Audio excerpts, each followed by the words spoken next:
my educational journey beyond the traditional schooling, the junior high, high school.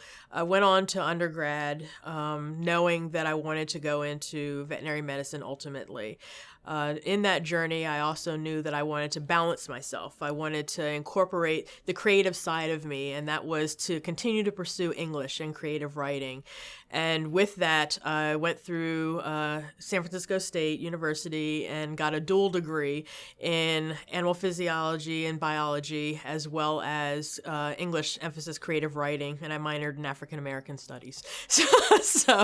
And from that, I had the choice and a little bit of a crossroads between whether or not to pursue a master's in animal physiology and behavior or to get my master's of fine arts in creative writing, because when you apply to vet school, a lot of times it takes a couple of years, and I knew if I left academia I might not want to go back.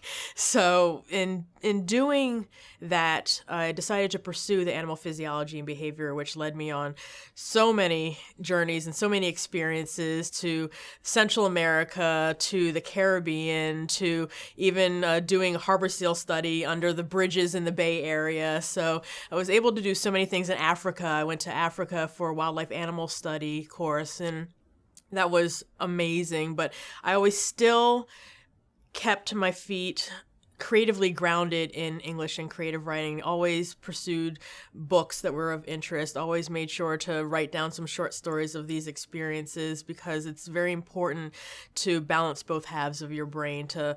If you want to be very diligent in the studies of science and math, that's amazing, that's wonderful, but also don't think that you need to suppress your creative side. And then beyond that, I went to vet school. And I did that in the Caribbean at Ross University, and came back and did my clinical year at Purdue in the Midwest in Indiana, and then went into general practice, which was amazing. That was great, a great experience, but I knew I wanted more. I wanted more experience. I wanted to do more. I then pursued an internship, a rotating small animal internship in emergency and critical care, as well as in internal medicine, surgery, oncology, and that was my first window into holistic medicine. That was the first time I had any experience with acupuncture and herbal medicine, and it was like someone had shown me a little peephole into a whole world that I never knew existed. I continued in emergency critical care, but always kept my interest in holistic medicine, would take courses, would be able to use some of those skills with managing my emergency cases. And in the last year, started to make the transition to wanting to do more, to wanting to see a patient throughout an entire process rather than just a snapshot in time.